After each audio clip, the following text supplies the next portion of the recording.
You know that feeling, right? That little spark, this idea pops into your head. Could be anything. Work, creative stuff, whatever. That flash of excitement. Yeah.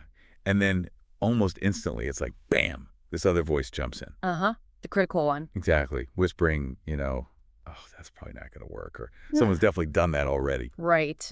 Well, that's exactly what we're diving into today, that exact moment. We are. And we're basing this on some really interesting insights from a YouTube video. Yeah, by Gal Gaia Carmel. I think the title translates roughly to When an Idea Comes to You, Day 43 out of 90 Days of Content Creation.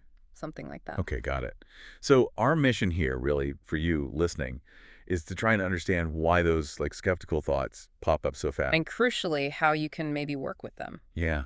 Instead of just letting them, shut the whole thing down before it even starts. The video really gets that immediate pushback. Carmel talks about having this great idea and then right away hearing what she calls some other voice. Calling it nonsense, right? We're worrying that no one cares. Exactly. And it's so fast, that negativity. It can just deflate you instantly. Oh, totally. Yeah. It makes it so easy to just kind of shrug and go, yeah, okay, maybe it is a bad idea. Right. And you just abandon it. But here's the thing the video points out, which I thought was really key. Yeah. That first negative hit, it doesn't automatically mean the idea itself is bad. Precisely. That inner critic showing up isn't necessarily like a final verdict. It's not a stop sign. So what's the alternative then? How should we see it?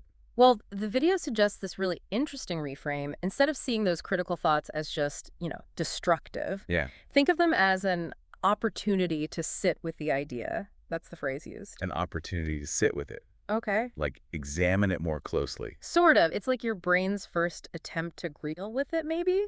To pressure test it almost? Ah, okay. Like it's immediately jumping to potential problems. Maybe. And the video emphasizes taking action, even a tiny step. Okay, so do something. Yeah, anything. Because that gives the critical voice something more concrete to actually work with, rather than just this vague concept. Right. It's not just this abstract idea anymore. You've actually done something. Exactly. It's like you're saying, okay, inner critic, here's the first piece. What do you think of this? That makes sense. So what's behind that critical voice, according to the video? Is it just trying to be difficult? Well, that's the interesting part. The video suggests that often these voices, even though they sound negative, are actually rooted in logic. Logic. How so? Carmel calls them things like voices of logic or voices that ask questions, even calls them critical voices that are actually there to help. Huh. Help how?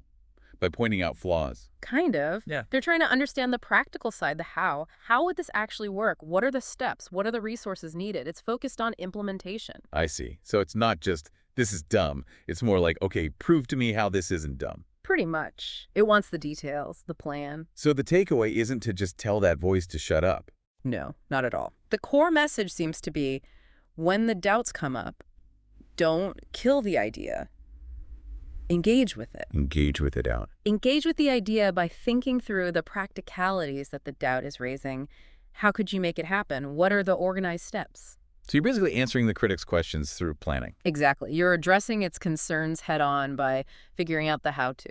Okay, so boiling it down, those initial negative thoughts, that wave of doubt, it's not necessarily a signal to quit. Right. It's more like a prompt, a signal to start thinking practically. Yeah, to figure out the logistics, the strategy, the actual plan to make the idea real. And that leads to something maybe useful for everyone listening to think about. Right. Just, consider the last time you had one of those exciting ideas, followed by that immediate rush of doubt. Yeah, I can definitely picture that. How might you look at that situation differently now? Could you see that doubt not as like a dead end, but as the starting point? Yeah, exactly. The very first step in actually figuring out how to bring that idea to life. Maybe that doubt is just asking for a roadmap.